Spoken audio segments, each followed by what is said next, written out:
Biyahe ni Dul. Welcome to Thailand. Let's go! Sawadee! Kamusta po kayong lahat? Travel video ulit tayo. Bisitahin natin ang bansang Thailand. Cebu Pacific Airlines ang sinakyan namin. At nasa 9,000 pesos each kasama na ang travel tax sa nag-book naming ticket, round trip na yun.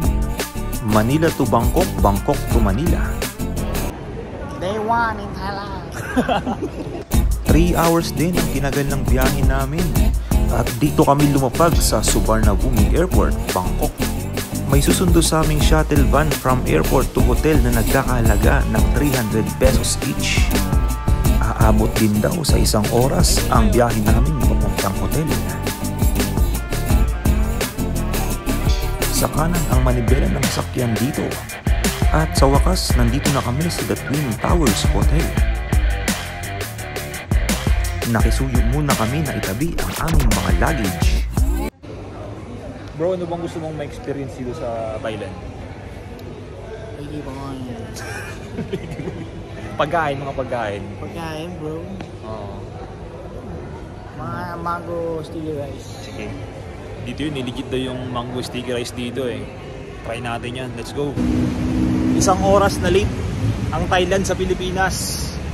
Alas 2 yung actual check-in sa hotel, pero dahil nga late ang Thailand ng 1 oras, ayun, wait kami. Dito ano pa lang, mag-aalauna pa lang. Day 1 namin. Bank hopping. Bank hopping. Naghahanap kami ng ng mapapalitan ng pera namin. Kaya lang dito kayo sa Bangkok, hindi lahat hindi lahat ng bangko nagpapalit sila ng ng currency. Katulad ng Philippine peso. So meron lang talagang designated bank na pwede magpapalit ng Philippine peso. Yung iba ginagamit na lang yung debit visa nila, debit visa card para makapag-withdraw sa mga ATM. Okay din naman ang palitan sila. After namin mag-withdraw ng pera sa ATM, naghanap din muna kami ng aming makakain. Dito kami kumain sa Tom Our, ewan kung anong basa yan. At syempre naghanap kami ng pwede sa aming panlasa. Pre, ano bang ini-expect mong pagkain nila dyan? Sir, mga lambo talaga eh. Mga... Yung sinasabi mo kanina, sinigang nila, baka baligtad eh. Matamis mo eh. Ayan, ang aming first meal of the day in Thailand. Steam rice, fried fish, at pad thai. Tikman natin ang kanilang fried fish. Grabe, ang lasa. Kain tayo. Okay. Bye tayo. Nilamanan lang natin ng konti ang ating sikmura. Gutom tayo sa biyahe. 215. Sa kinain namin na yun, 215 baht ang inabot. Kung kanilang street Thai milk tea, 30 baht.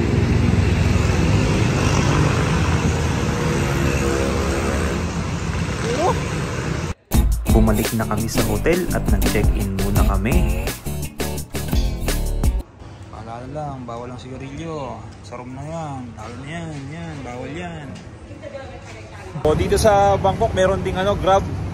Nag-Grab kami papunta sa aming next destination. Opo, tama. Meron din silang Grab dito. Mas okay na rin gamitin lalo kung hindi mo alam ang pupuntahan mo. Dito nga kami bumaba sa Icon Siam. Isa nga itong shopping mall o shopping center. Madami kang makikitang binibentang mga something at syempre food na din. Ang totoo niyan ay sumusunod lang talaga ako sa mga kasama ko kung saan kami pupunta.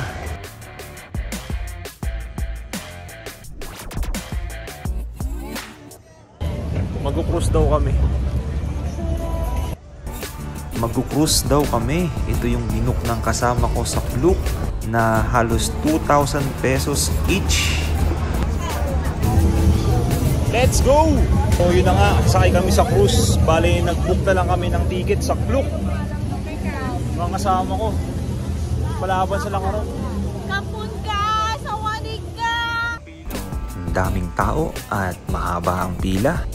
Itong cruise ang isa sa mga gustong ma-experience ng mga turista dito sa Thailand.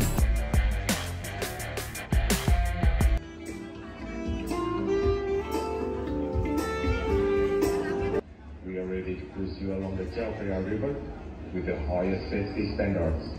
And we are expecting to dock in the future. Please raise your hand, and our staff will be more than happy to assist you. Okay na rin. Mamaya, banse.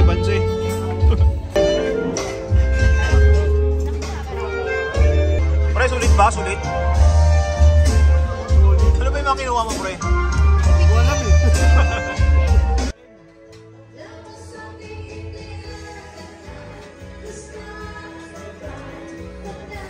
Sushi, ano masabi mo? Ulit bar. Parang nanulusaw sa bunganga. Yeah, try mo nga. Ay, grabe naman yan, oh. Sulit? Uy! Sinulit ko talaga ang mga pagkain, yung mga prutas at mga dessert. At yan si ate, ang aming performer, ang MC namin sa cruise.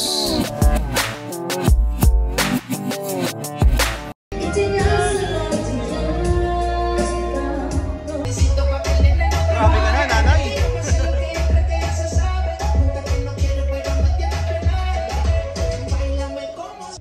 Tinignan namin ang view sa labas habang pinabaybay ang river. Minamasdan namin ang iba't ibang istruktura at mga gawang templo dito sa Bangkok.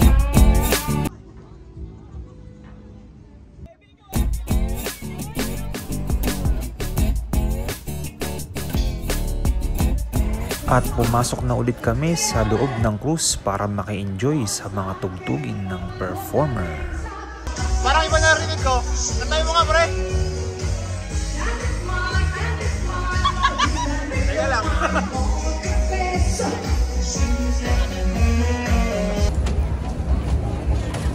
Ang ganda ng experience ng cruise, no? Tingin mo magandang business yan, pre. Magandang business yan, par. Ayun, no? Para mas makatipid sa guwan lang gamit. Uy, go. Pwede kaya sa ano yan, sa Pasig, no? Pasig River. Ay, sa ano? Direkta mo sa Manila. Manila Bay. Ka. Oh, grabe yun. Mindset. Kita talaga. At dyan na natatapos ang day 1 namin sa Thailand. Expected na rin ang dami ng tao, ang rush hour at ang hirap umuwi. Wait na lang namin ang binook naming grab.